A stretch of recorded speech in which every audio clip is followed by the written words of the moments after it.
Vamos dar início a este estudo, esta aula, hoje à noite. Nós vamos tratar sobre a segunda aliança que nós temos aqui nesta folha.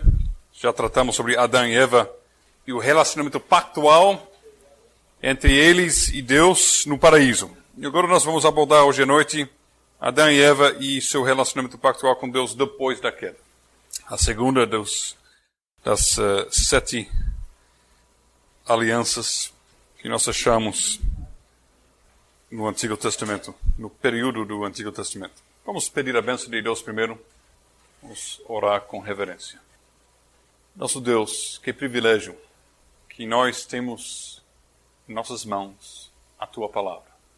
A Tua Palavra que é a Tua autorrevelação. A Tua Palavra pela qual nós Te conhecemos como um Deus todo-poderoso, um Deus onisciente, um Deus que está acima de tudo e de todos, e um Deus que se revela não somente na criação, mostrando o seu poder e sua sabedoria, mas mais claramente se revela no seu próprio Filho, Jesus Cristo, Deus encarnado.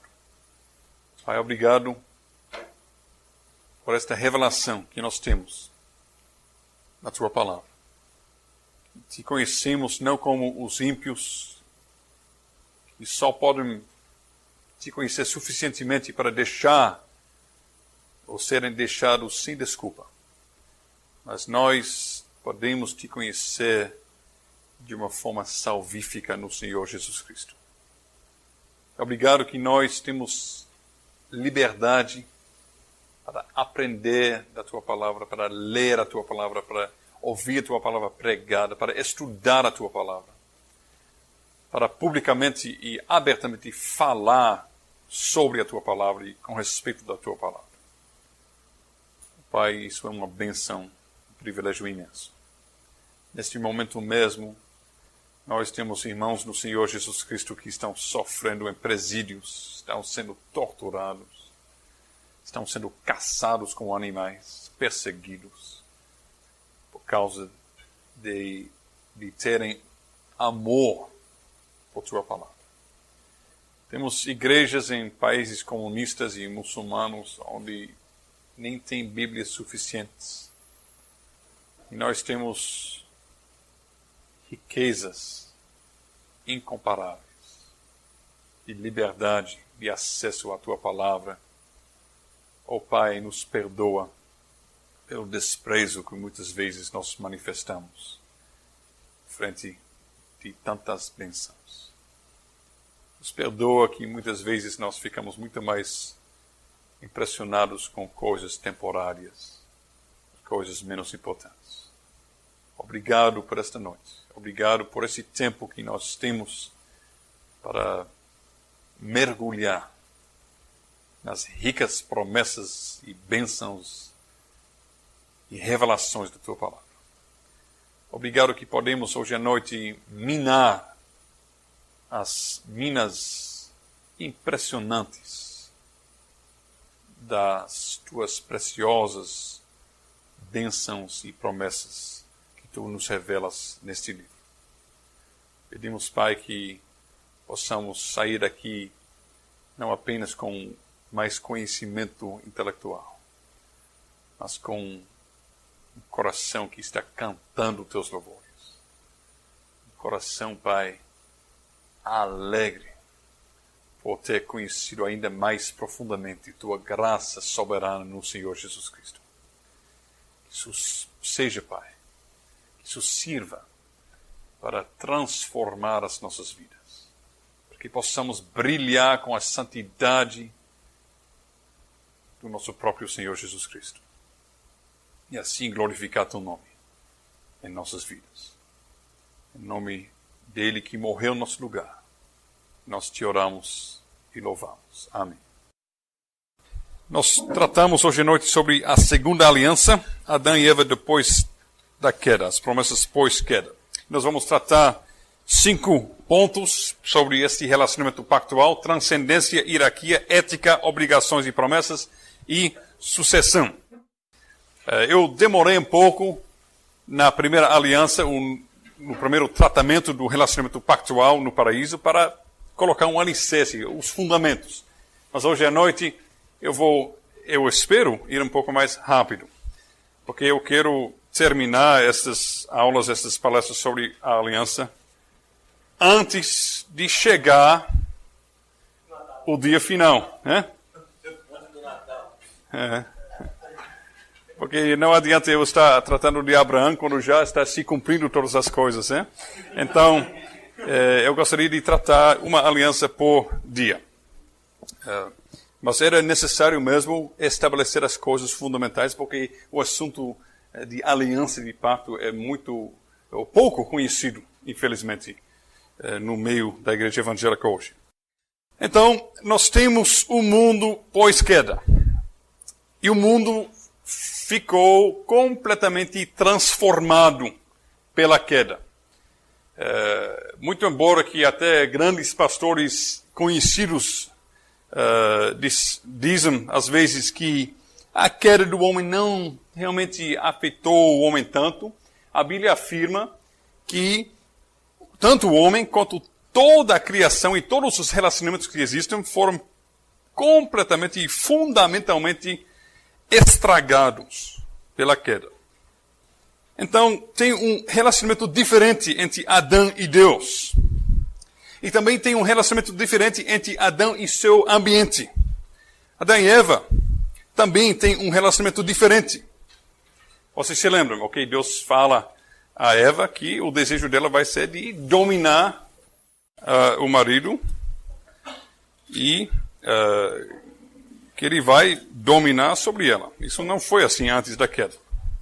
E também a condição interna, subjetiva de Adão foi radicalmente mudada ou transformada. Se nós sabemos, se nós nos lembramos que a salvação, a redenção, restaura a criação, e se nós sabemos que a Bíblia descreve a transformação que Jesus Cristo opera no coração, na vida do pecador, como igual a alguém sendo ressuscitado dentre os mortos, então, isto significa que a queda foi um processo igual a alguém vivo caindo numa morte profunda.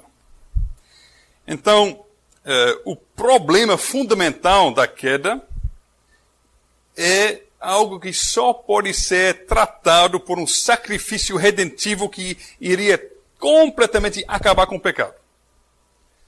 Isso é necessário, que Deus já aponte isso, tirando a vida de um animal para cobrir a vergonha de Adão e Eva. Mas nós já falamos semana passada, quando nós tratamos sobre a resposta de Adão e Eva ao relacionamento pactual do início, e nós já falamos que Deus mostra sua graça, sua misericórdia, mantendo o seu padrão. Vocês se lembram disso? Que se Deus tivesse baixado o padrão de exigência de santidade, ele teria criado aqui inferno sobre a terra. Ele aceitando o homem sendo mais ou menos bom. E o homem não matando e não adulterando, mas só ficando com aquelas coisas cobiças dentro do seu coração. E deixando o homem viver para sempre. Assim, isso seria inferno mesmo nesta terra. Mas Deus, isso é graça, graciosa da parte dele. Ele mantém o padrão de santidade. Ele começa trabalhando para chegar ao dia quando o homem vai voltar para esse padrão de santidade, por meio da obra do seu Filho. Então nós temos o reino. Vocês se lembram que o tema que abrange toda a palavra de Deus é o tema do reino. O reino é mais ou menos aquilo que tudo que Deus criou para o homem ser vice-regente dele sobre este reino. E o reino agora está numa situação de caos. Porque o reino teve um golpe, não de Estado, mas um golpe cósmico, querendo derrubar Deus do seu trono, e toda a criação caiu numa situação terrível. Então tem uma grande transformação, uma grande diferença. Mas do outro lado, tem muitas coisas que permaneceram iguais. Por exemplo, Adão ainda é cabeça da raça humana. Ainda tem o dever, como no início, de ser profeta, sacerdote, rei, pai, marido. A terra ainda está dividida em 3 áreas distintas. Nós temos o jardim de Éden. E agora? Pronto. Jardim, nós temos a região de Éden e nós temos o resto da terra, assim, fora. Isso também antes da queda tinha esta diferença. Só que a diferença agora é que Adão não pode andar onde ele tinha comunhão com Deus. Ele fica aqui fora desta área onde ele tinha uma comunhão mais íntima com Deus. E se vocês se lembram do templo no Antigo Testamento, que representava mais ou menos a mesma coisa, o lugar santíssimo, o Santo dos Santos, que vocês falam em português, e o lugar santo, e depois a corte, ao redor do templo. Então, o homem jogou fora o direito de estar aqui. E lembrando daquilo que o Novo Testamento fala, que Jesus ganhou para nós o direito de voltar atrás do véu e entrar com ousadia perante a presença de Deus. Vocês se lembram, Hebreus fala isso. Então, uma coisa lindíssima, não é? Que nós temos em Jesus Cristo o direito de já, isso não no futuro quando Deus voltar, mas já agora, nós entramos com ousadia, com certeza, sem dúvidas do nosso direito de estar na presença de Deus. Não porque nós somos tão bons, mas porque Jesus é tão bom e por causa da obra que ele fez na cruz. Mas, bom, Adão ainda não está experimentando isso. Ele só experimenta isso por meio de sangue e de sacrifícios, falando sobre o desejo de voltar nesta comunhão. Mas ainda tem essas 3 divisões, como antes. E a responsabilidade de Adão ainda é de, como Deus fala em capítulo 2 de Gênesis, de cultivar e guardar a terra, de desenvolver a terra. Só que estes deveres que ele tem agora se tornam muito mais difíceis. É muito difícil por causa do pecado. Outra coisa que é igual entre antes da queda e depois da queda é que a definição de bem e mal não mudou. Bem é obedecer a Deus. Mal é fazer qualquer coisa contra a vontade de Deus. Antes da queda e também depois da queda, Deus é Senhor sobre tudo. E Ele determina tudo conforme sua vontade perfeita. Não é assim que, de repente, o homem manda na metade das coisas. Não, como antes da queda, Deus é soberano. Mas tem uma mudança. Apesar de ter várias coisas iguais, tem uma mudança fundamental, uma mudança compreensiva nos seus efeitos. Adão, ele se alinhou com o inimigo, com Satanás, com a rebelião de Satanás contra Deus. E, de fato, ele colocou o mundo debaixo da autoridade de Satanás. Agora, o mundo não está debaixo da autoridade de Satanás de jure. Eu não sei como vocês falam em português, mas isso é um termo técnico em latim que significa assim, pelo direito, assim, no sentido legal de direito, né? Mas o mundo está debaixo da soberania ou do diabo, de fato, ok? Então, em português, de fato, né? Latim é português com sotaque. É só tirar o C e você tem em português. Então, o Satanás não tem um direito legal sobre o mundo, mas por todos os efeitos, ele está mandando sobre este mundo. Ele é até chamado, diz a Bíblia, o príncipe deste mundo. João, capítulo 12, fala isso. E Adão, ele escolheu de se colocar debaixo de Satanás também. E os filhos de Adão também estão vulneráveis à influência de Satanás e aos ataques de Satanás.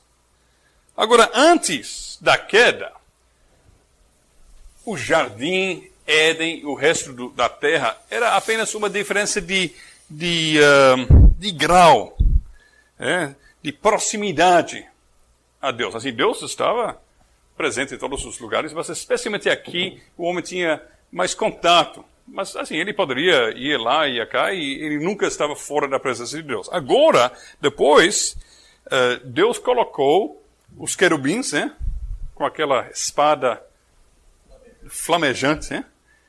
Agora não é apenas uma diferença de proximidade, mas agora o homem não tem direito mesmo de estar na presença de Deus. Éden é terra santa e o homem pecador não tem direito de entrar, mas ele não tem direito de estar na presença de Deus. Agora, não é assim que uma nova substância entrou, uma nova coisa material entrou no mundo que nós chamamos o mal. Não é isso que de repente o mundo era bom e de repente foi criada uma nova substância que se chama o mal, que foi derramado dentro do mundo e tornou o mundo, poluiu o mundo. De fato, como eu já tenho falado várias vezes, o mal não é uma substância, o mal é ter um relacionamento errado com Deus. O mal é desobedecer e viver em rebeldia contra Deus. Isto aconteceu. E isso tem efeitos e consequências. O mundo debaixo de Adão está separado de Deus de uma forma pactual. Ficou debaixo da maldição junto com Adão. E quando Deus vem dentro deste mundo, fora do jardim, fora de Éden, quando Deus vem para se revelar ao homem, o lugar onde ele se apresenta, onde ele manifesta sua presença, se torna um lugar santo, temporariamente livre daquela maldição. Vamos, por exemplo, em Êxodo 3, verso 5. Alguém pode ler Êxodo 3, 5? Pronto, então, quando Deus se manifesta a sua presença de uma forma especial, ele diz que o lugar é terra santa. Então, temporariamente, está livre desta maldição. Mas, em geral, o mundo está debaixo da maldição e o mundo está debaixo da sentença da morte. Romanos 5, verso 12, alguém pode ler? Pelo que, como por um homem entrou o pecado no mundo, e pelo pecado a morte, assim também a morte passou a todos os homens, porque todos pecaram. Então, alguém falou algumas semanas atrás se a morte existia antes da queda. De fato, a Bíblia afirma que não, porque a morte entrou no mundo pelo pecado. Então, a morte é algo que acontece depois da queda. E depois da queda, o mundo está debaixo da maldição, está sofrendo as consequências reais da morte. É uma realidade que ninguém pode escapar depois da queda. Então, o mundo está definido pela maldição que Deus coloca sobre o homem. Vocês se lembram de Gênesis 3, onde ele diz, maldita a terra por tua causa. Verso 17 de Gênesis 3. Maldita é a terra por tua causa. Isto é a situação do reino. Uma situação bem preocupante, uma situação terrível. Qual é a esperança que nós temos aqui? Bom, nós temos a esperança no Senhor Deus, que é um Deus de misericórdia, de graça, e que é fiel até 1000 gerações. Ele é um Deus da aliança, um Deus que é fiel e misericordioso. Então, vamos falar sobre a aliança agora. Esses 5 pontos, começando com transcendência. Deus permanece Senhor sobre o mundo, mas Adão não pode se aproximar dele como antes. O homem não pode andar de uma forma íntima, tendo comunhão íntima com Deus, como ele tinha no jardim. Mas, ao mesmo tempo, Deus revela esperança, porque Deus revela que ele não é apenas o Senhor da criação, mas também que ele é o Redentor. O Redentor da criação e do homem. Ele faz aquela promessa a Eva, Gênesis 3, verso 15, que vai chegar o semente que vai vencer Satanás e livrar o homem. Também Deus mostra que ele é Deus Redentor, fazendo aquelas roupas, aquela vestimenta de pele para Adão e Eva, para cobrir sua vergonha. Então ele mostra que por meio de derramamento de sangue, tem um jeito de cobrir sua vergonha perante Deus. Isso já fala o Evangelho. Já é o semente do Evangelho. Então isso é transcendência. Deus ainda permanece Deus. Ele não muda. Ele não negocia suas exigências e sua posição. Mas ele se mantém Deus. Hierarquia. Qual é a hierarquia nesta aliança? A posição de Adão no mundo é uma posição comprometida. Ele ainda é responsável a Deus para ser um sacerdote, ser um rei e ser profeta, mas ele não tem as condições que ele tinha antes. Deus exige dele ser um bom mordomo do mundo, de ser um vice-regente fiel, de fazer tudo para a glória de Deus, de não pecar, de ser santo em todas as coisas, de somente obedecer a Deus em tudo. É isso que Deus exige. Mas o homem não pode. Ele é um homem diferente. Ele é um homem que a natureza dele está completamente e fundamentalmente torcida, como nós aprendemos do Salmo 51, que fala de várias formas, de várias maneiras sobre esta poluição e esta perversão da natureza humana por causa do pecado. O homem está na situação de não pecar, não é? Que todos vocês sabem que isso é português antigo. Então, ele agora tem uma simpatia dentro dele, ele até tem uma simpatia com a rebelião que Satanás tem contra Deus. Todo homem é assim. No fundo do seu coração, ele até concorda, a natureza pecaminosa dele concorda com esta rebelião contra Deus. Então, para Adão ficar com Deus, do lado de Deus, isso significa uma guerra contra Satanás. Uma guerra contra o pecado, no seu próprio pecado. Aquela guerra de Romanos 7, mais ou menos. Para Adão seguir a Deus, para Adão cumprir os deveres do pacto da aliança, é necessário ele lutar contra si mesmo, contra a sua velha natureza, contra o diabo, contra Satanás. Então, o trabalho de Adão também inclui uma luta para conquistar de volta por Deus aquilo que Satanás roubou. Isso é o dever dele. Vocês se lembram de Gênesis 2. Deus colocou o homem no jardim para desenvolver, e tinha os rios indo para vários lugares, e várias coisas que Deus colocou para o homem descobrir, para ele desenvolver a terra, para desenvolver a tecnologia, a arte, cultura, tudo para a glória de Deus. O homem ainda tem que fazer isso agora, mas está debaixo da rebelião, está debaixo da influência do diabo. E para ele desenvolver um mundo para a glória de Deus, é necessário uma luta para, assim, realmente arrancar as coisas de debaixo da influência do diabo e dedicar a Deus. É uma luta. A vida para Adão agora, neste mundo caído, significa uma luta ou por Deus, em favor de Deus, ou contra Deus. Não tem neutralidade. Uma antítese que Deus coloca em Gênesis 3,15, uma antítese entre a semente da mulher e a semente da serpente, entre luz e trevas, filhos de Deus, filhos de Satanás, é uma guerra onde não tem neutralidade. Se você não está lutando contra o diabo, você está lutando com ele. Jesus fala isso, aqueles que não estão contra mim, estão comigo. Eu não estou citando do inglês, mas vocês reconhecem o texto, não é? A autoridade que Adão tem também inclui a necessidade dele perseverar neste mundo maldito por causa do pecado. Antes da queda, ele tinha que trabalhar. Mas depois da queda, o trabalho se torna algo que não tem aquele prazer que ele teria tido em paraíso. Então, isso é a situação.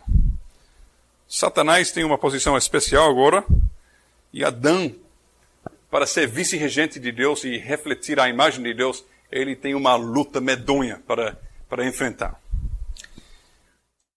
Ética. Não. Ética não. deixe-me terminar sobre hierarquia.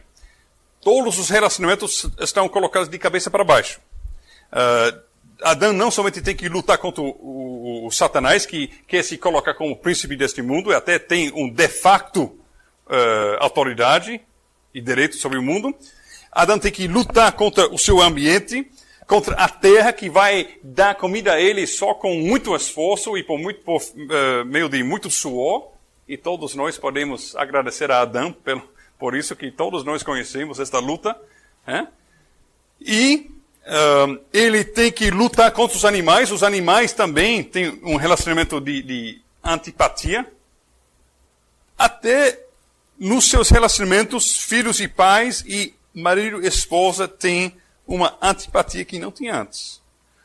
Por exemplo, Deus diz, em Gênesis 3, a mulher, verso 16, no final de 16, de capítulo 3 de Gênesis, teu desejo será para o teu marido e ele te governará. E estas mesmas, em hebraico, esta mesma construção é usada depois para onde Deus fala a Caim. Preste bem atenção aqui. Veja Gênesis 3, 16 no final.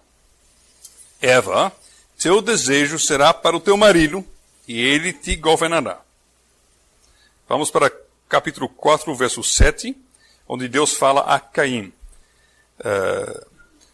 O pecado, no final do versículo, o pecado jaz à porta, seu desejo será contra ti, mas a ti cumpre dominá-lo. A tradução usa palavras bem diferentes, mas no hebraico a construção e o vocabulário bem parecido. Então, tem um paralelismo aqui. Isso não é uma palavra? Ótimo. Então, tem uma coisa paralela aqui. É o seguinte, que como o pecado está jazendo, querendo, desejando mesmo, pegar Caim, e Caim cumpre a ele dominar o pecado, colocar para baixo. Da mesma forma, a Bíblia usa o mesmo vocabulário no verso 16 de Gênesis 3 para falar sobre relacionamento entre mulher e homem. Mulher e marido, esposo e marido. Desejo dela será para o teu marido, no sentido de querer pegar ele e dominar ele. E cumprir a ele governar ou dominar ela. Então nós vemos que aquela chamada luta dos sexos, vocês chamam isso em português, tem a raiz, é um fenômeno real. E tem sua raiz na maldição de Deus sobre o pecado do homem. Ok? Então, isto é a hierarquia. Ainda tem os mesmos deveres como antes, mas o homem jogou fora as condições de fazer. Ética. A essência de justiça não pode mudar. Mas as instruções que Deus dá ao homem mudam conforme a situação pactual está mudando. Antes da queda, por exemplo, não foi necessário Deus dizer a Adão, não matarás, não furtarás. Porque ele nem tinha a inclinação de fazer esse tipo de pecado por natureza. Depois da queda, a natureza dele se inclina a todo esse tipo de pecado. Então, agora Deus, depois da queda, tem que claramente escrever ou descrever para o homem quais são os deveres dele. E nós não sabemos exatamente quanta revelação Adão recebeu, além daquilo que está registrado na Bíblia. Mas nós sabemos de Gênesis 5, verso 24, que seu descendente Enoque, Gênesis 5, 24, andou com Deus. E andar com Deus significa muito mais do que viver uma vida de oração assim profunda e ter muita comunhão com Deus. Significa provavelmente também receber revelação até de Deus, de comunicar com Deus. E nós sabemos também, por exemplo, Noé, verso 9 de capítulo 6. Capítulo 6, verso 9 diz a mesma coisa, que Noé andava com Deus, e nós temos uma descrição antes, colocando um pouco de luz sobre isso. Noé era homem justo e íntegro entre os seus contemporâneos. Noé andava com Deus. Então parece que Noé tinha instruções de Deus como andar de uma forma íntegra e justa. E isso descreve a sua vida com Deus. Ele andava com Deus. Mas o homem precisa de revelação para saber como viver com Deus. Ele não pode mais contar sobre sua natureza não tocada pelo pecado. Mas tem coisas que o homem sabe sem ninguém ensinar ele. Por exemplo, Caim, ele não precisa de alguém explicar a ele que foi errado bater forte no seu irmão para ele cair, sangrar e morrer. Caim já pode sentir que isso é errado. E ao mesmo tempo, Deus proíbe que o homem se vinga deste crime. Verso 15 de capítulo 4. O Senhor, porém, lhe disse, assim qualquer que matar a Caim será vingado 7 vezes. E pôs um sinal em Caim. Por quê? Por que Deus fez isso? Porque o homem ainda não é suficientemente maduro, para exercer o ofício de juiz. Pelo menos ele não ainda chegou a uma maturidade para ter condições de exercer a pena capital. O homem ainda tem que aprender muito mais. Continuando falando sobre a ética, o jeito de comportamento debaixo da aliança depois da queda, Lameque, que é o herdeiro da natureza de Caim, ele comete o pecado de poligamia. Gênesis 4, verso 19, ele tem 2 esposas. E isto é uma rebeldia, uma rebelião implícita contra a doutrina de casamento que nós aprendemos em Gênesis 2, verso 24, onde diz que um homem deixa seu pai e sua mãe e, literalmente em hebraico diz, ele gruda a sua esposa. Né? Ele fica colado mesmo com sua esposa e ele se torna uma só carne. Então, quando Lameque casa com 2 mulheres, isso é uma rebeldia contra esta doutrina implícita na criação. E a violência de Lameque, que é a 7ª geração, Lameque, ele representa, digamos, o fruto, como dizer, maduro, o fruto maduro do pecado de Caim. Caim ainda tem um pouco de vergonha. Ele fica ainda querendo se defender. Lameque, depois de 7 gerações, o pecado chegou a amadurecer e florescer e brotar a tal ponto que ele nem tem vergonha mais. Ele é um homem sem vergonha mesmo. Ele está se gabando do seu poder e do seu pecado. Não tem dúvida que Lameque representa a semente daqueles que não querem servir o verdadeiro Deus. Então é assim que a ética vai, continuamente contra a vontade de Deus. E tem um outro grande pecado desta época, desta aliança. Gênesis capítulo 6 registra isso. A corrupção do gênero humano, no início do capítulo 6. Isso é o seguinte: não foi apenas a descendência da serpente, não foi apenas os rebeldes contra Deus que aperfeiçoaram o pecado e a rebeldia. Isso até iríamos esperar, hein? Achávamos normal, talvez. Mas também os próprios filhos de Deus apostataram. Gênesis 6, verso 2. Vendo os filhos de Deus que as filhas dos homens eram formosas, tomaram para si mulheres, as que entre todas mais lhes agradaram. Isso faz com que os incrédulos, os ímpios, estão crescendo em poder e orgulho e violência. E a linha da descendência da mulher está se apostatando. Está negando o antítese, está olhando para as mulheres com a cobiça dos olhos e a concupiscência, né, da carne, e está traindo o Rei dos Reis e repetindo o pecado original, indo para o lado do diabo.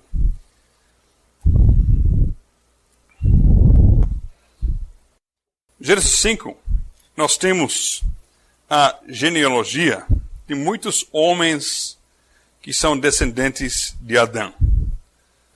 Homens que foram criados na linha da mulher.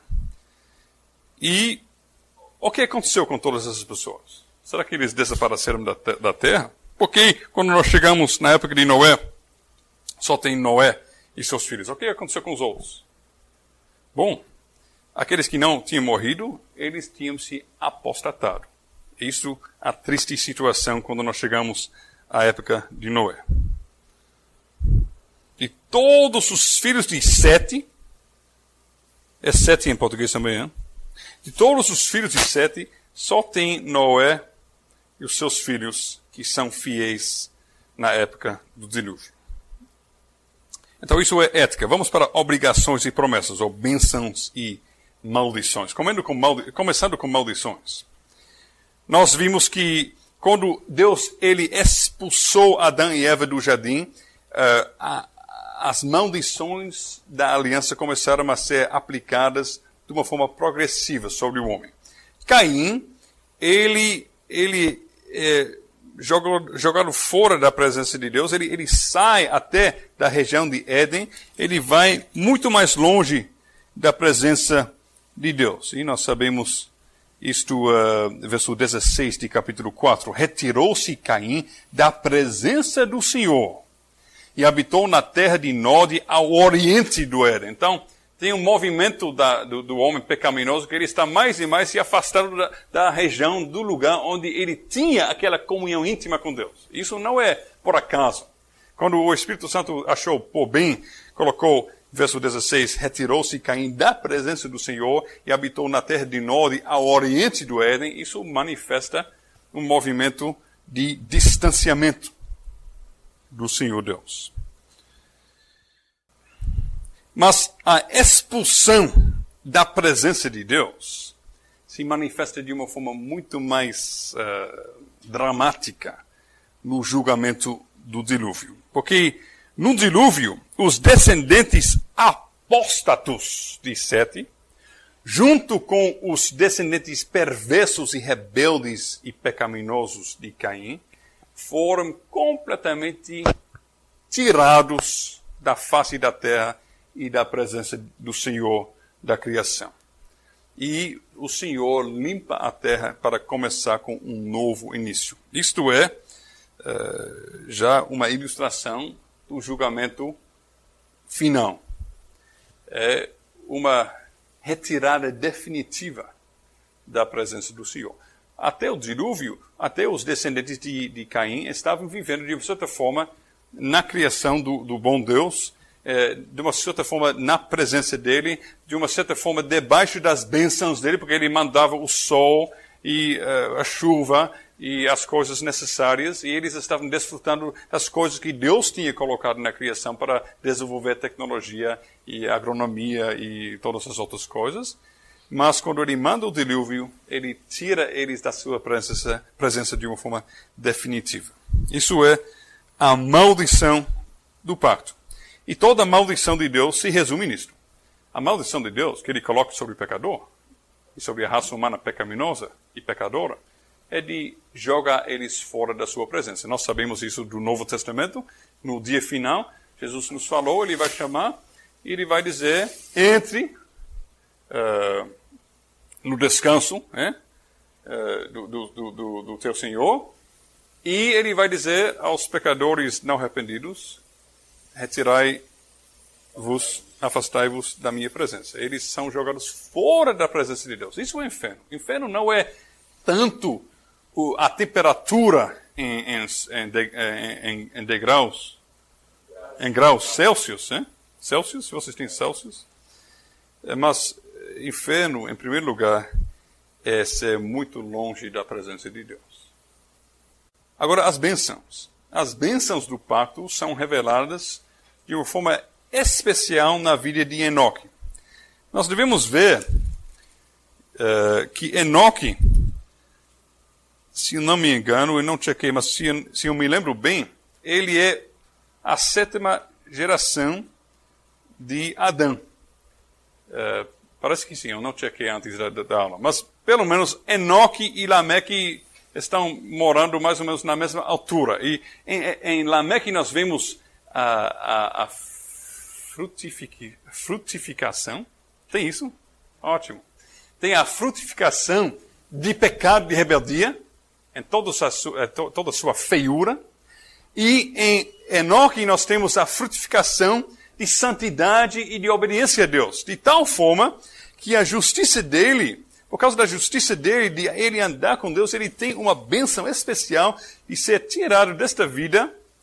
Sem morrer, ele chega a viver na presença de Deus. O que Deus está ensinando por meio disso? Lembre-se que não tem Bíblia. Né? Não tem Bíblia. Nem tem Gênesis ainda.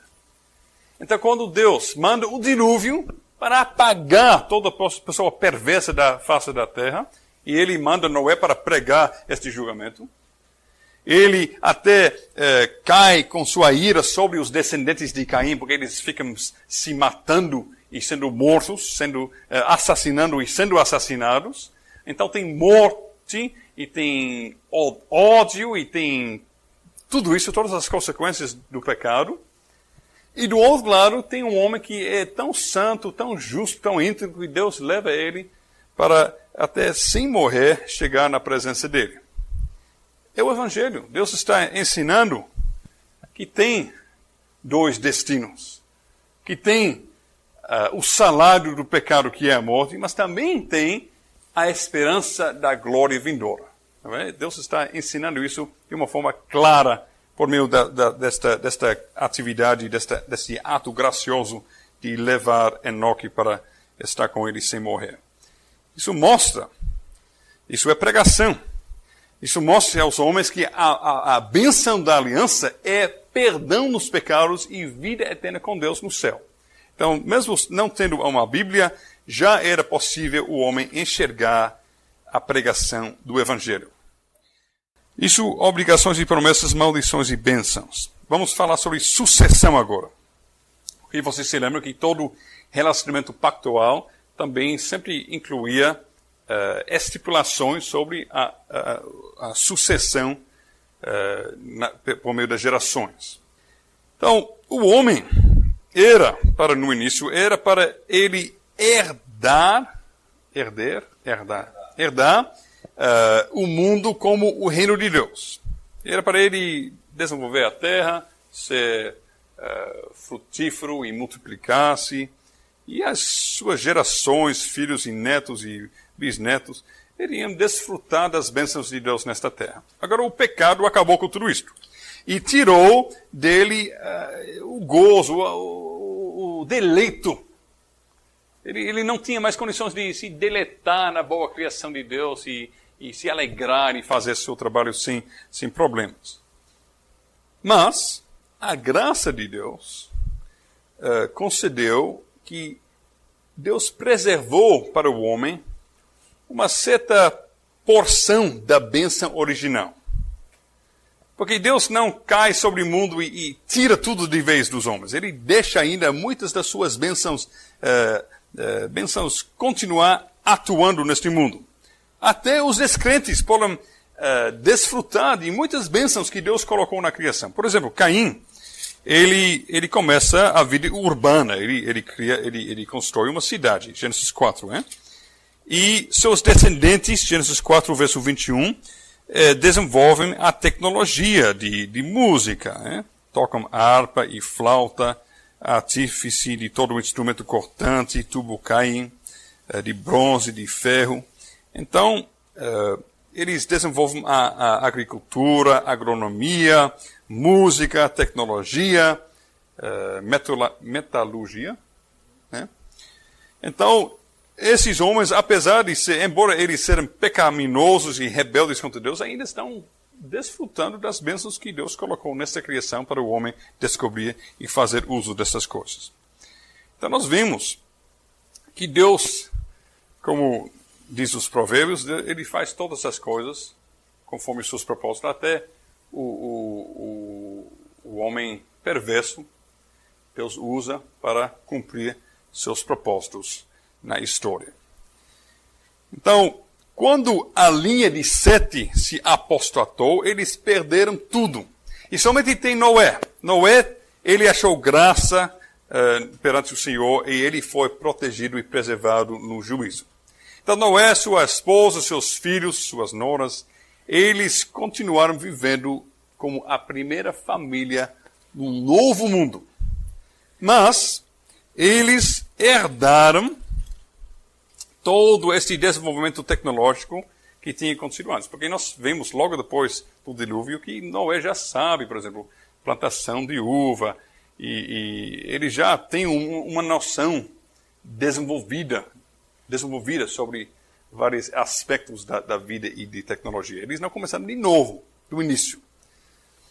A Bíblia diz em Provérbios 13, verso 22. Alguém pode ler Provérbios 13, 22? O homem bem deixa herança aos filhos de seus filhos, mas a riqueza do pecador é depositada para os justos. Então, nós vemos no capítulo 4 de Gênesis um contraste grande. A Bíblia enfatiza a glória mundana dos seguidores de Satanás, dos rebeldes. Eles desenvolvem tecnologia, isto, aquilo, cultura, arte, música, e eles se tornam orgulhosos e acham que eles são impressionantes mesmo. Veja Lameque, 7 vezes se tomará a vingança de Caim, de Lameque, porém, 70 vezes 7. Né? Então, Deus falou que alguém tocando Caim, Deus seria vingar 7 vezes. Mas eu, Lameque, eu vou me vingar 70 vezes 7. Então, eu sou 70 vezes melhor do que Deus. E não preciso dele. Eu posso fazer uma obra 70 vezes melhor do que ele, sem precisar dele. E se nós lemos isso, nós lembramos, isso é um pequeno desvio aqui, mas se nós lembramos da palavra de Jesus no Novo Testamento, quando um apóstolo perguntou, quantas vezes devemos perdoar nosso irmão?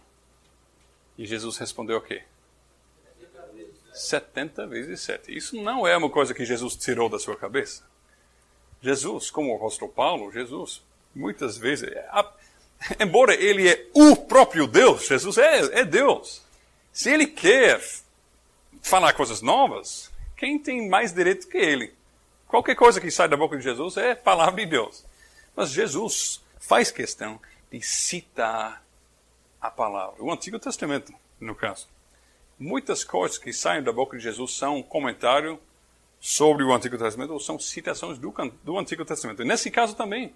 Não é à toa que ele fala 70 vezes 7. Ele está se colocando de uma posição contrária ao orgulho do homem pecador que se manifesta da forma mais feia em Lameque.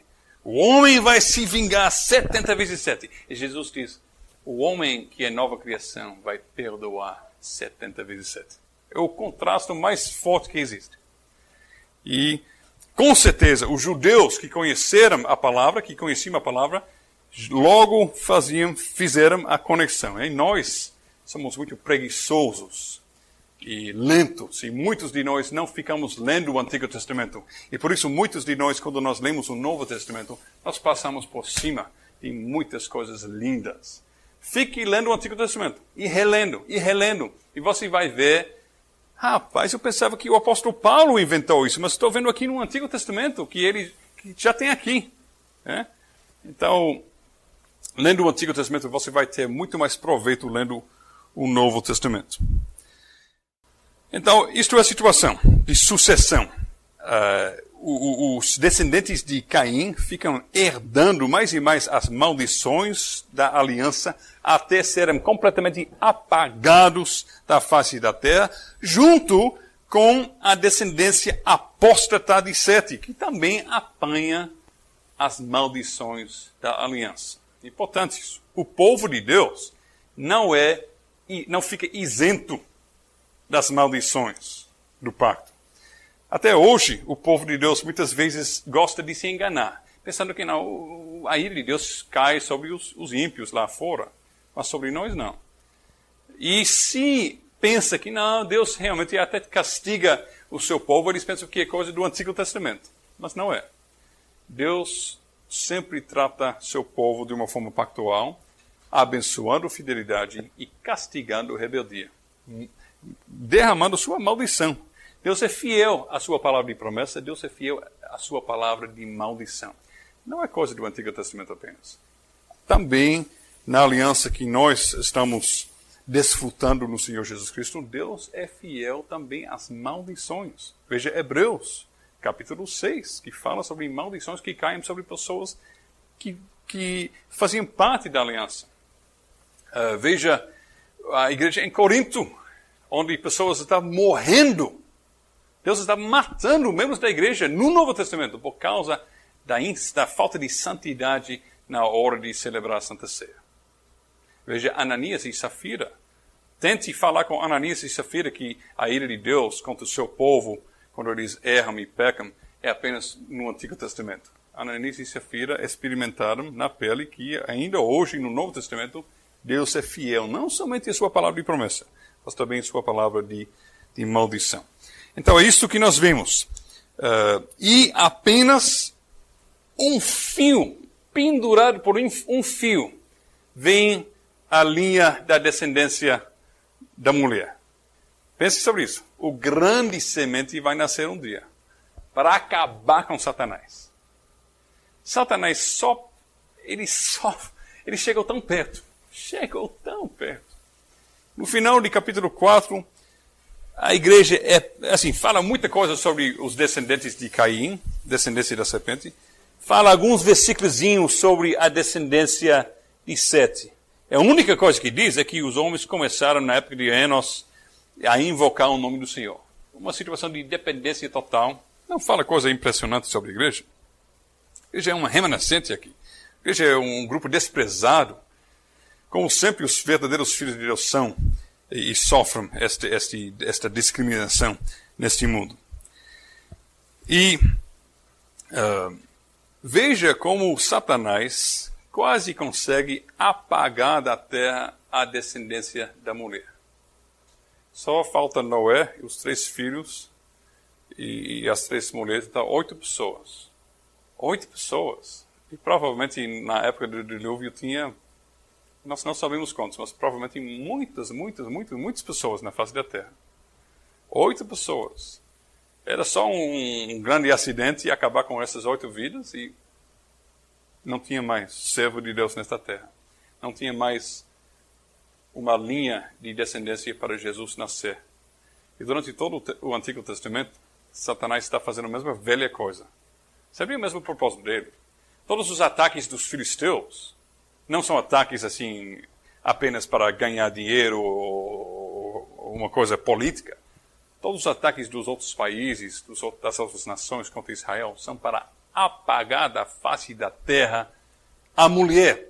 Conhecem Apocalipse 12? Vocês sabem sobre a mulher? Viu-se grande sinal no céu, a saber, uma mulher vestida do sol com a lua debaixo dos pés e uma coroa de 12 estrelas na cabeça, 12 estrelas, que achando-se grávida, grita com as dores de parto, sofrendo tormentos para dar à luz. Viu-se também outro sinal no céu, eis um dragão, serpente, grande e vermelho, com 7 cabeças, 10 chifres nas cabeças, 7 diademas. A sua cauda arrastava a terça parte das estrelas do céu, e as quais lançou para a terra. E o dragão se deteve em frente da mulher que estava para dar à luz, a fim de lhe devorar o filho quando nascesse. Nasceu-lhe, pois, um filho varão, que há de reger todas as nações, com cetro de ferro. Salmo 2 fala sobre o Messias. E o seu filho foi arrebatado para Deus até o seu trono, a mulher, porém, fugiu para o deserto, onde lhe havia Deus preparado lugar para que nele a sustentam durante 1260 dias. É uma ilustração desta luta. Durante toda a época do Antigo Testamento, o dragão, o serpente, está querendo acabar com a mulher, que vai dar à luz ao Messias. E quando ele nasce, ele faz hora extra, não é? Ele trabalha dia e noite. Ele mata todos os filhos em Belém. Ele faz isso, ele faz aquilo. Mas ele não consegue tirar a vida do Cordeiro de Deus até o tempo definido pela soberania de Deus. Então, quando nós estamos lendo o Antigo Testamento, não é apenas uma coleção de historiazinhas interessantes sobre Abraão. E Deus colocou a história de Abraão na Bíblia para nos ensinar que, às vezes, a gente tem que ir pela fé para um lugar onde a gente não sabe onde nós estamos indo. Não tem na Bíblia só uma coleção de histórias interessantes, mas tem no Antigo Testamento o registro histórico da guerra travada entre as trevas e a luz, entre descendência da serpente e descendência da mulher, por meio da história até o cumprimento de Gênesis 3,15, no nascimento, na vida, na morte, na ressurreição do Senhor Jesus Cristo. Então, durante todo o Antigo Testamento, fique lendo e lembrando-se desta antítese, desta antítese. Bom, isso é a aliança. E nós usamos esses 5 pontos, theos, ou theos, como vocês gostam de dizer. Agora, a resposta pactual do homem. Qual é a resposta do homem frente a esta aliança? Esta aliança que Deus mantém suas exigências, mas o homem tem muito menos condições agora. Nós vemos, desde o pecado de Caim até a vida pecaminosa de Lameque, que a semente da serpente está sempre imitando o seu pai. O pai, que é o diabo, né? Ele tem assassinato, tem poligamia, tem orgulho, tem tirania, tem ódio. Essas são características da sua família. Os descendentes de Sete, do outro lado, por muitas gerações são homens piedosos. Eles começam a invocar o nome do Senhor, já na época de Enos, capítulo 4, verso 26. Mas, e até esta linha, aparentemente continuou sendo piedoso, pelo menos alguns desta linha, até a época de Noé. Veja o pai de Noé, como ele fala quando Noé recebe o nome. E veja como o pai de Noé é Lameque, um Lameque santo. Né? Ele, verso 29 de capítulo 5, pôs-lhe o nome de Noé, dizendo: Este nos consolará dos nossos trabalhos e das fadigas de nossas mãos nesta terra que o Senhor amaldiçoou. O que nos ensina esse versículo? Em primeiro lugar, que depois de tantas gerações, o homem está bem consciente sobre a história da redenção. Ele é consciente sobre a maldição que foi colocada sobre a terra, a maldição que foi colocada sobre o trabalho do homem. Ele usa vocabulário que nos lembra da maldição que Deus pronunciou. Então, ele tem conhecimento da aliança, das maldições da aliança, mas também tem conhecimento das promessas da aliança, porque ele está dizendo: este nos consolará dos nossos trabalhos. Então, ele está esperando que Deus, por meio do seu Filho, vai chegar ao momento de consolar a igreja neste mundo, nesta realidade tão difícil que nós estamos vivendo debaixo da maldição. Mas a grande maioria da semente da mulher ficou enganado pela semente da serpente, apostatou. Nós já falamos sobre isso. E o que é o resultado? De fato, quando os filhos de Deus se apostataram, casaram com os filhos dos homens, eles até chegaram a ser homens grandes, importantes e até impressionantes, homens valentes, diz verso 4 de Gênesis 6. Mas homens grandes e valentes que eram homens corruptos e enchendo a terra com violência. Quando nós casamos a perversidade do mundo com a sabedoria e a capacidade de enxergar as coisas que a igreja tem, mas se a igreja pega essas coisas e usa para se juntar com o mundo, isso cria um monstro mesmo. Quando nós usamos as boas dádivas que Deus nos deu para servir o diabo, isso cria uma raça brava e corrupta e agressiva e valente, mas no serviço do diabo. Nós podemos ver isso até hoje. Às vezes tem homens impressionantes, que têm uma capacidade intelectual muito grande, conhecem a Bíblia muito, conhecem a doutrina, a teologia, mas eles acabam usando tudo isso para lutar contra a fé, contra a santidade, e acabam usando isso para ir nos seus próprios caminhos.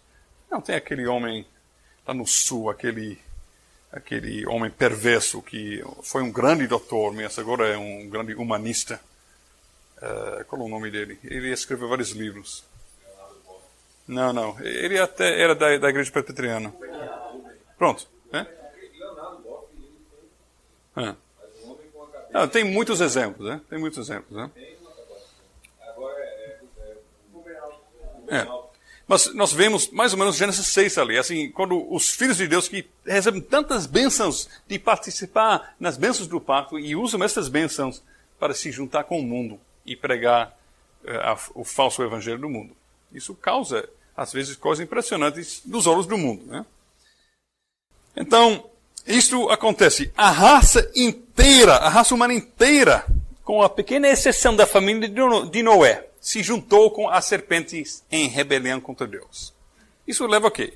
Leva a uma destruição mútua, um ódio mútuo. Veja isso, verso 11 de capítulo 6. A terra estava corrompida diante de Deus, cheia de violência. Viu Deus a terra e eis que estava corrompida, porque todo ser vivente havia corrompido o seu caminho na terra. Nós não devemos imaginar uma situação muito agradável. Era uma situação perversa, homens matando homens, pessoas vivendo em perversidade, como nós vemos mais e mais em nossos dias, né? Que os freios Deus está freando menos, parece, a maldade natural do homem. O homem está se dedicando, se entregando mesmo à sua perversidade e não tem limite para as coisas corrompidas que estão acontecendo nos nossos dias. Isso é a consequência do homem se entregar à sua natureza pecaminosa e pós-queda. E só verso 11, verso 5 de capítulo 6 de Gênesis deve ser suficiente para convencer qualquer arminiano de desistir e se arrepender. Porque nós vimos aqui, nós que queremos ver bondade natural no homem, possibilidade no homem de escolher o bem. Eu me lembro do pastor Josafá, né? Que ele tem aquela ilustração tão boa sobre o urubu, né? Que coloca quem já ouviu esta ilustração? Ninguém? Então eu vou contar. Só uma. E se todo mundo tivesse levantado a mão, eu não teria contado. Então, o pastor Josafá falou o seguinte, ele pegue um urubu, hein? Vocês conhecem o urubu? Pronto. Não por perto, eu espero, mas vocês conhecem. Ele levantou a mão. Eu não vou dar aula de zoologia aqui. Então,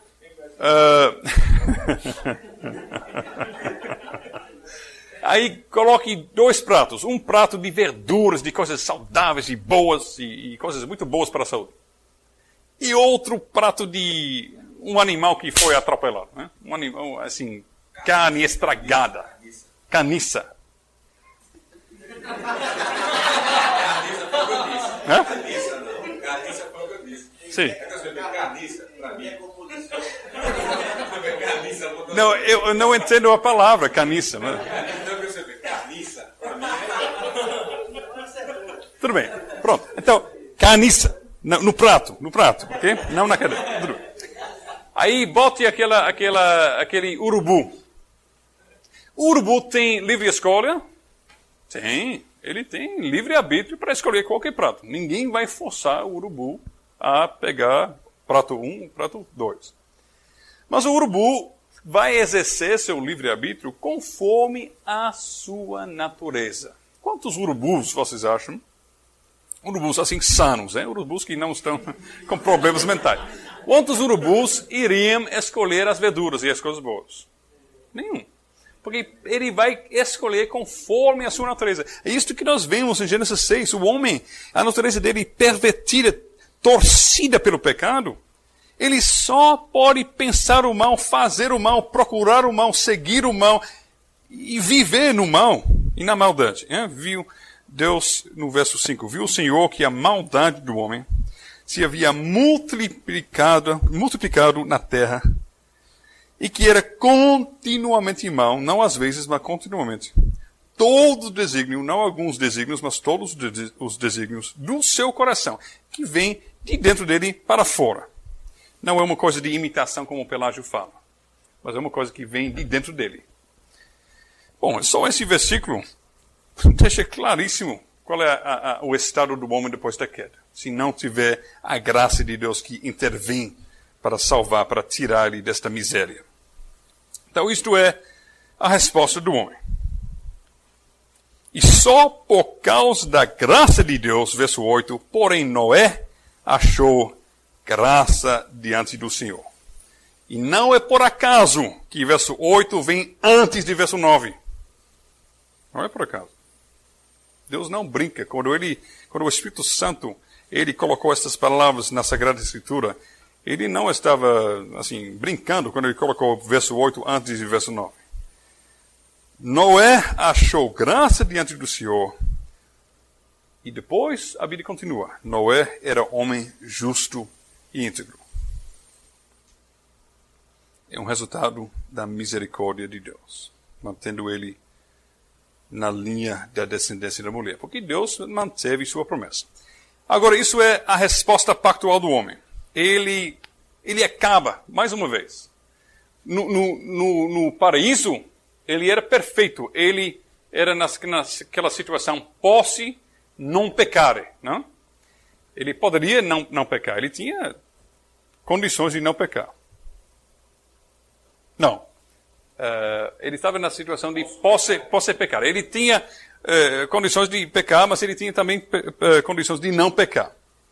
Mas, em paraíso, ele jogou tudo fora e se jogou na queda.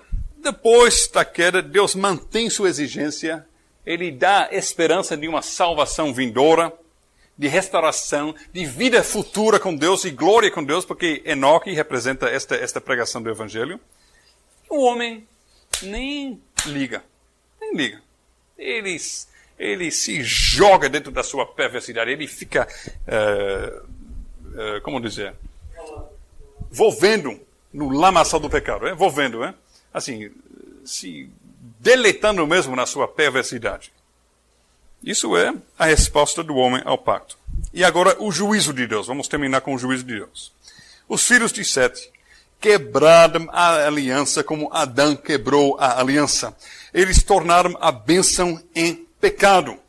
Veja no capítulo 4 que as bênçãos de Deus que ele colocou nesta terra para usar para a glória dele, o homem usou para a sua própria glória. Ele desenvolve as coisas sim, mas não para a glória de Deus. Por isso é pecado. Ele usa tanto o homem que é descendente da serpente, e tanto os homens que faziam parte da descendência da mulher, mas que apostataram, eles usaram a bênção da vida para escolher a morte. Eles usaram a bênção de sexo e de intimidade sexual para procurar se juntar com pessoas perversas que eram rebeldes contra Deus. E para produzir filhos, não da bênção, não da promessa, não do pacto, mas da maldição e de rebeldia. Então, qualquer bênção que Deus colocou, eles torceram e abusaram para colocar contra Deus. E, finalmente, Deus cai sobre o homem com a sua maldição. O dilúvio é um castigo tão profundo. Nós até falamos se era um dilúvio mundial ou não, nós falamos um pouco sobre isso. Mas a Bíblia não deixa nenhuma dúvida.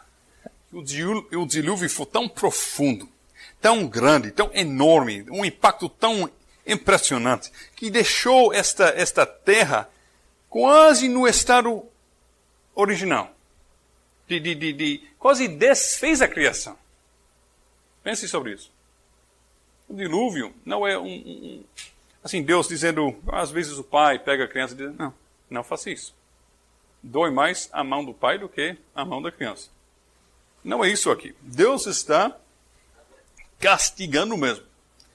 E este castigo é tão forte e tão profundo que o mundo até recua, regressa. Regressa? Regride. Vai atrás, regride. Chega a um estado de descriação, de não criação, de estar sem forma, porque Noé fica pairando, ou flutuando em cima da água e não tem nada. Não tem árvore, não tem isso, não tem aquilo, só quase como no início que a terra estava sem forma e vazia. Então Deus, ele desfaz a sua criação para limpar e restaurar. No final, ele vai fazer a mesma coisa. Ele vai não usar água, ele vai usar fogo. Fogo tão quente que os elementos vão fundir. Fundir. Mas ele vai fazer isso não para destruir, mas para purificar a terra, para restaurar, para nós vivemos para sempre nesta terra. Mas nesse juízo terrível de Deus, que durante toda a Bíblia, quando fala sobre o julgamento de Deus, muitas vezes faz menção do dilúvio. No juízo, Deus se lembra da misericórdia. Vocês se lembram da citação de Abacuque, se eu não me engano, que no juízo Deus se lembra de misericórdia. Ele se lembrou, verso 1 de capítulo 8, lembrou-se Deus de Noé. E nisso não é assim que Deus estava esquecido e disse, Noé, eu esqueci, ele estava lá na arca. Não, é Deus sendo fiel. Deus, ele se lembra das suas promessas. Ele não esquece. Ele mantém sua fidelidade a Noé. E de todos os animais selváticos e de todos os animais domésticos que com ele estavam na arca. Deus se lembra não somente de Noé, mas dos animais. Deus ama sua criação. Deus ama este cosmos que ele criou. Que Deus amou o cosmos de tal maneira, né? Deus ama a sua criação. Ele não vai deixar o diabo jogar a sua criação no lixo. Ele não vai deixar o diabo estragar para sempre sua boa criação. Deus ama a sua criação. Jesus não morreu somente para salvar indivíduos soltos aqui e lá, pessoas que iriam decidir e aceitar ele no coração. Jesus morreu para salvar seu povo, a nova raça humana, a raça redimida. E também pela morte dele reconciliou tudo. Também a criação com o homem com a criação. E por isso Romanos 8, nós citamos a semana passada, está ansioso para aquele dia quando os filhos de Deus vão chegar a gozar plenamente, totalmente do seu direito de serem chamados filhos de Deus, dessa nova realidade. A criação também participa na alegria das consequências do sacrifício de Cristo na cruz. Ele restaura tudo, ele reconciliou tudo. Nós vemos este amor que Deus tem para com sua criação, quando ele se lembra não somente de Noé, mas dos animais selváticos e domésticos. Vocês se lembram de... Qual é o nome? Jonas. Vocês se lembram por que Deus falou a Jonas? Qual é a razão que Deus deu a Jonas pela qual ele deveria ter misericórdia sobre aquela cidade de Nínive? Vocês se lembram? Ele falou que tem tantas pessoas que nem sabem ainda distinguir mão direita de mão esquerda, e muitos animais. Pronto. Uhum. Quanto mais eu devo ter misericórdia e pena de muitas pessoas que nem ainda sabem nada, e também dos animais. Deus é um Deus que ama sua criação. E por isso a fé bíblica valoriza e respeita a criação de Deus. A religião gnóstica faz uma distinção grande entre a criação material e os filhos de Deus no seu estado espiritual, estando com Jesus. Porque a religião gnóstica,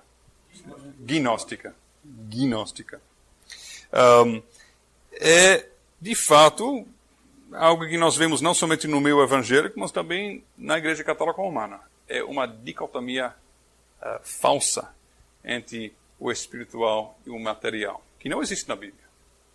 Deus ama sua criação. Por isso o apóstolo Paulo diz que todas as coisas foram criadas por Deus e devem ser recebidas com ações de graças. Todas as coisas.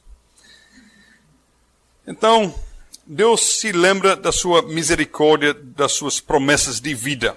E ele mantém não somente a família ou a raça humana, para continuar a linha da mulher, mas também ele mantém todos os animais suficientes para continuar com a vida animal na terra depois do dilúvio. E, eu vou arriscar aqui, às vezes meu filho pergunta, papai, vai ter animais no céu? Eu digo, eu não sei. Mas, vendo que depois do dilúvio tem a restauração da criação, eu não vejo por que não teria. Mas nós vamos ver. A Bíblia fala que leões e cobras, coisas assim, mas pode ser simbólico, né? Mas eu, pessoalmente, acredito que toda a criação vai ser restaurada, não somente as árvores e montanhas, mas também o mundo animal. Agora, que animais específicos morrem e vão para o céu, a Bíblia não ensina isso, não. Não tem outro juízo na história que é tão semelhante ao juízo final, como o dilúvio. Eu já falei sobre isso, é muito semelhante. O juízo do dilúvio é quase o juízo final. É quase igual. Então, a Bíblia usa como uma ilustração do juízo final. Quando uma época pactual termina em juízo, muitas vezes as figuras literárias que a Bíblia usa lembram daquele dilúvio, daquela catástrofe global. O juízo pactual sempre é de criação. Eu não sei se essa palavra existe. De criação. Né? O contrário de criação. E nós vemos isso em todos os momentos quando Deus cai com juízo pactual sobre o seu povo. Sempre é desfazer a criação. Nunca chega a ser tão profundo e tão dramático quanto o dilúvio. Mas sempre é alguma coisa parecida. E depois deste dilúvio, Deus mantém sua aliança. Esta vez com Noé e sua família. Vocês têm este gráfico aqui. Deus mantém sua aliança. Uma nova aliança, que é uma renovação da aliança com Adão, mas esta vez com alguns acréscimos, que nós vamos ver a semana que vem. Noé é um novo Adão, um novo cabeça da raça humana. O primeiro período pactual depois da queda acabou em desastre e pecado. Mas onde o pecado foi... Agora eu não sei se está em português, então vamos ver. 5:20. Onde abundou o pecado, superabundou a graça. Isso é aquilo que nós vemos na história de Noé, que nós vamos começar a semana que vem. Então, eu quero, por favor, que vocês percebam que nós não temos aqui dispensações que não têm nada a ver uma com a outra, ou que Deus está tentando uma coisa e não dá certo, então ele tenta outra coisa. Nós estamos vendo a mesma coisa. Deus está querendo santidade e o homem cumprir seus deveres. O homem estava fazendo no jardim. Adão, ele cai, nós temos a queda, aí o homem está completamente quebrado. Ele está sem jeito, mas Deus mantém. O homem tem que cumprir todas essas coisas que Deus criou ele na terra para glorificar ele e para gozar dele para todo sempre. O homem tem que fazer. Então tem os sacrifícios que apontam para um dia quando o homem vai ser restaurado. Então, Adão, até o dilúvio, ele não consegue, os descendentes não conseguem, por seu próprio esforço, chegar aqui. Mas, de fato, a natureza é só de piorar e piorar cada vez mais as consequências da queda. Então Deus, ele acaba com a raça humana quase totalmente e restaura somente um homem junto com seus filhos para manter a raça humana até o nascimento de Cristo. Então nós vemos que em cada administração da aliança, Deus sempre está indo para o mesmo propósito, que é o desdobramento, Desdobramento. Qual é a outra palavra para isso? Desenvolvimento, porque está desembrulhando, está desenrolando, desempacotando, Desdobramento desta promessa de que finalmente vai chegar aqui na cruz. Então, sempre mantendo um remanescente fiel até que seja nascido o nosso Senhor Jesus Cristo, que não começa aqui. Filipenses 2, ele não começa, é com F em português, Filipenses 2, Jesus não começa no estado que Adão começou antes de cair. Mas Jesus começa, ele nasce aqui. Ele nasce aqui, nossa miséria. Ele se torna homem, e de todos os homens, torna o homem mais humilde e mais baixo. E ele leva o seu povo de volta para a santidade e a comunhão com Deus. Então, todo o Antigo Testamento, Deus está desenvolvendo esta promessa, mantendo-se fiel a esta promessa. E cada administração da aliança mostra duas coisas. A incapacidade total e absoluta do homem pecador. Em nenhum momento, em hipótese alguma, o homem tem condições de chegar aqui.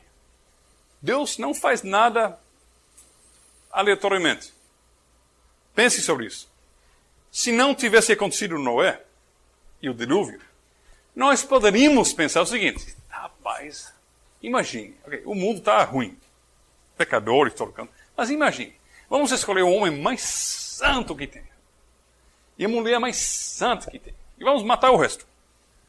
Já vamos deixar este homem santo, esta mulher santa, para ter um novo início. Não, isso iria deixar o mundo um lugar muito bom, não é? Isso seria uma solução. Nós teríamos a tentação de pensar sobre esta saída se não tivesse acontecido Noé. Não é por acaso que logo depois de sair da arca, Noé faz o quê? Ele começa a beber, ele fica embriagado, e é uma grande vergonha. Por quê? O que Deus está nos ensinando? Por que Deus colocou isso na Bíblia? Porque Deus acha que nós gostamos de curiosidades e nós queremos saber sobre as coisas feias? Não. Deus coloca isso na Bíblia para mostrar um novo início, um homem justo e íntegro, mas esse homem e seus filhos também isso não tem jeito. Eles não podem levar a raça humana de volta para o padrão de santidade e comunhão perfeita com Deus. Já tivemos uma chance neste mundo de ter um novo início com pessoas boas e justas e íntegras. Isso nos levou para onde? Para mais uma queda, para a Torre de Babel e o juízo de Deus, mais uma vez. Então, toda esta história não é por acaso. Deus achou necessário toda essa história do Antigo Testamento para nos preparar para a cruz. Quando nós chegamos à cruz, nós sabemos que não tem outro jeito. Não tem outra saída. 7 vezes Deus coloca em nossa cara que o homem é completamente incapaz. 7 vezes. Então nós entendemos que a necessidade da cruz. Mas 7 vezes Deus mostra que, apesar do homem ser infiel, Deus nunca é infiel. Ele não pode negar-se a si mesmo, não é? Onde a Bíblia diz isso? Em Timóteo. Alguém pode ler isso? 2 Timóteo. Segunda carta de Timóteo, capítulo 2, verso 11 até 13. Alguém pode ler? E eu esta palavra, já morremos com ele, também com ele viveremos. Se perseverarmos com ele, também lhe daremos. Se negarmos, também ele nos negará. Se somos infiéis, ele permanece fiel, porque não pode negar-se a si mesmo. Se somos infiéis, ele permanece infiel. Ele permanece fiel. Se somos infiéis, ele permanece fiel. Deus fala isso 7 vezes, até a cruz. O homem é incapaz. Mas quando nós somos infiéis, ele permanece fiel à sua aliança, às suas promessas de vida. E 7 vezes Deus coloca isso em nossa frente, em nossa cara. Vocês não têm jeito em si mesmo. Mas eu sou um Deus gracioso, soberano. Eu perdoo, eu salvo pecadores. Ele fala, se nós negarmos, ele negará. Ele fala, nós somos infiéis, ele será fiel. Para mim, está ficando dizendo, não parte com o outro. Ok. Jesus fala que aquele que nega ele perante os homens, Jesus vai negar perante o Pai, não é? Então, se eu nego Jesus aqui na terra, Jesus vai me negar perante o Pai no grande dia. Então, isso é a parte de negar. Mas, então, Deus pode fazer isso. Deus pode dizer, afaste-se de mim, eu nunca te conheci, não é? Falando às pessoas, Deus, Senhor, nós fizemos tantas coisas em teu nome.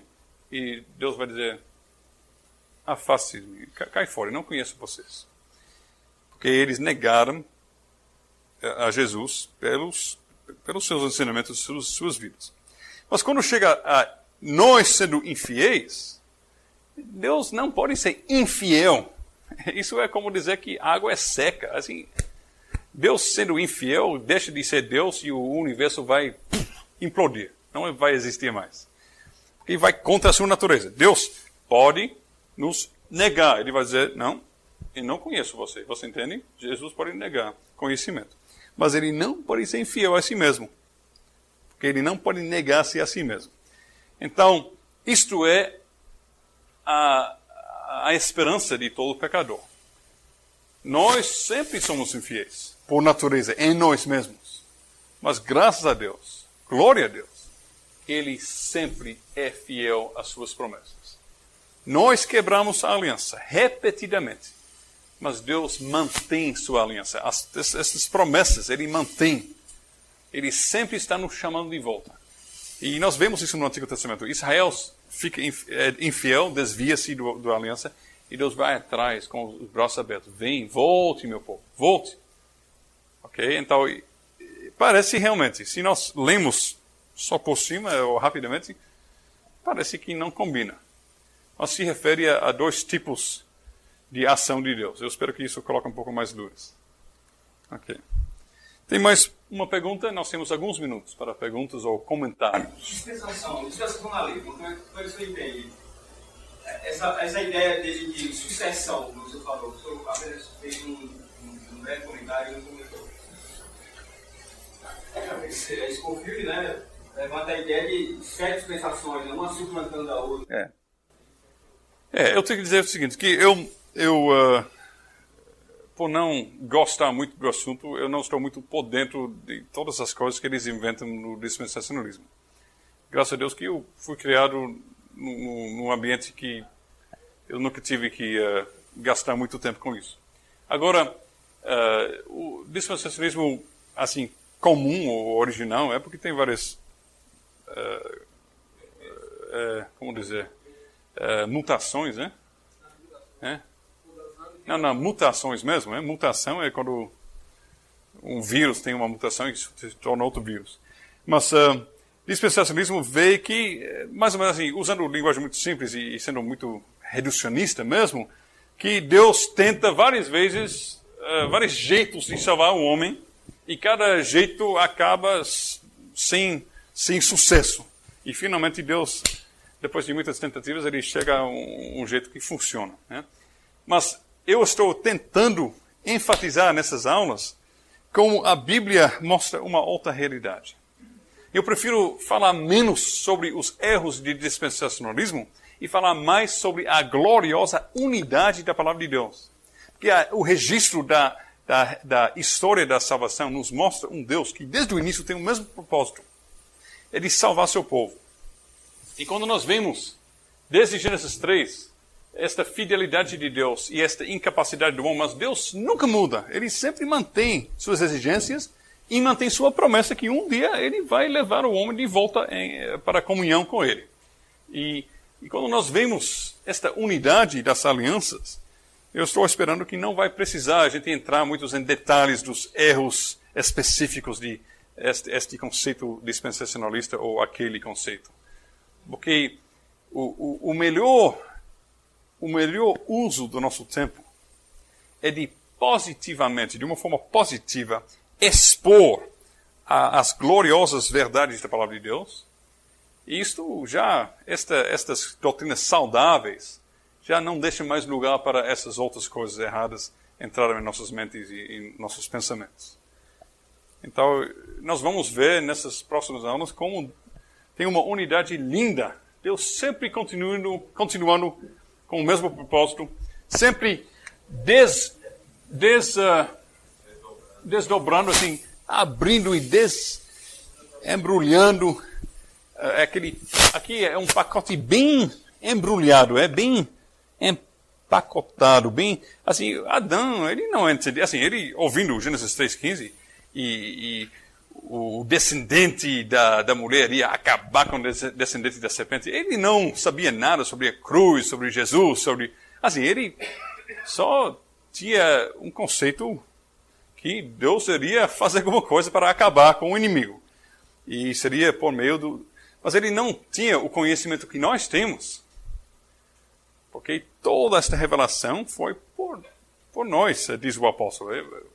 Até os profetas, profetizando sobre Cristo e a sua obra, nem entendiam assim, exatamente os detalhes de como iria funcionar, mas foi revelado a eles que eles não estavam falando por seu próprio proveito, mas para nós, por nós, para o nosso proveito.